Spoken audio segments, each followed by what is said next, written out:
അവിട്ട നാളുകാർ ചെയ്തിരിക്കേണ്ട അനുഷ്ഠിക്കേണ്ട കർമ്മങ്ങൾ, അവർ അറിഞ്ഞിരിക്കേണ്ടതായിട്ടുള്ള കാര്യങ്ങൾ, വസുക്കളെയാണ് അവർ ഭജിക്കേണ്ടത്.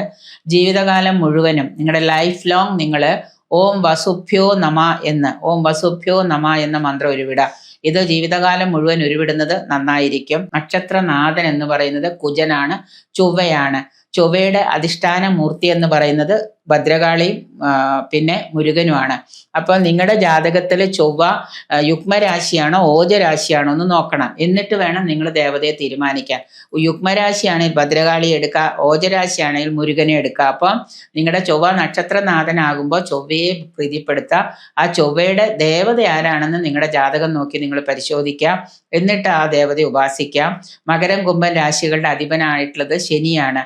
ശനിയുടെ അധിഷ്ഠാന ദേവത ആരാണ്? ശാസ്താവാണ്. അപ്പൊ നിങ്ങൾ ശാസ്താവിനെ ഭജിക്കാം. മകരം രാശിയിലാണ് അവിട്ടം. അപ്പൊ അതുകൊണ്ട് നിങ്ങൾ എന്ത് ചെയ്യുക? ശാസ്താവിനെയും ഭജിക്കാം. അപ്പൊ നിങ്ങളുടെ അത്രയും ദോഷങ്ങൾ നിങ്ങൾക്ക് മാറും. ഇനി മാത്രമല്ല, നിങ്ങളുടെ ജാതക പ്രകാരം നിങ്ങളുടെ ദശകൾ ഏതാണെന്ന് നോക്കുക. ആ ദശകൾ നിങ്ങൾക്ക് അനുകൂലപ്രദനായ ദശകളാണെങ്കിൽ ഓക്കെ, നിങ്ങൾ വെറുതെ ഒന്ന് പ്രാർത്ഥിച്ചാൽ മതി. ഇല്ലെന്നുണ്ടെങ്കിൽ ദശാകാലം മോശമാണെങ്കിൽ ആ ദശാകാലത്തിന്റെ ദശയുടെ ആ മൂർത്തിയെ നോക്കിയിട്ട് ആ മൂർത്തിക്ക് വേണ്ട വഴിപാടുകൾ ദേവീ ദേവന്മാരെ ഉപാസിക്കുക. ഒപ്പം തന്നെ മകരം രാശി വിഷ്ണുവിനെയും കുംഭം രാശിക്കാരായ അവിട്ട നക്ഷത്രക്കാർ ശിവനെയുമാണ് ഉപാസിക്കേണ്ടത്. അതായത് മകരം രാശിക്കാർ വിഷ്ണുവിനെയും കുംഭം രാശിക്കാർ ശിവനെയുമാണ്. ശിവൻ എന്ന് പറയുമ്പോൾ നിങ്ങൾക്ക് ചെയ്യാവുന്ന വഴിപാടുകൾ ഒരുപാടുണ്ട്. തിങ്കളാഴ്ച ദിവസമോ ശനിയാഴ്ച ദിവസമോ നിങ്ങളുടെ പക്കപ്പിറന്നാൾ ദിവസമോ കൂവളമാല അർച്ചന നടത്താം, മഹാദേവന് ക്ഷീരധാര നടത്താം, ജലധാര നടത്താം, 108 കുടം ധാര നടത്താം.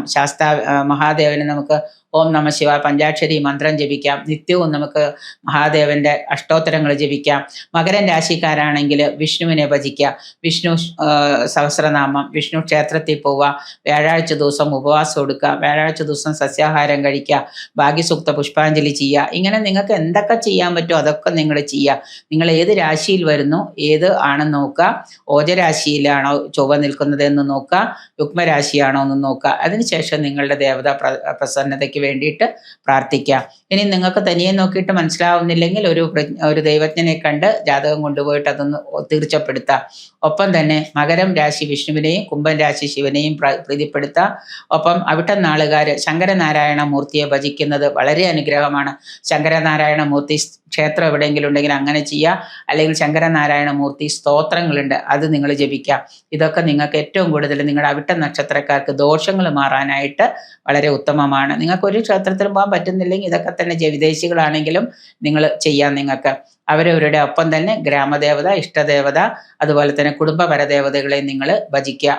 ഗ്രാമദേവതയ്ക്കൊക്കെ നിങ്ങൾക്ക് ചെയ്യാൻ പറ്റുന്ന വഴിപാട് നിങ്ങളുടെ വീടിനടുത്തുള്ള ക്ഷേത്രമായിരിക്കും. എന്ത് വഴിപാടെങ്കിലും നിങ്ങൾ ചെയ്യാൻ നോക്കുക. ഗ്രാമദേവതയെ ഒരിക്കലും മറക്കരുത്. പരദേവതയെ നിങ്ങൾ പൂജിക്കുക.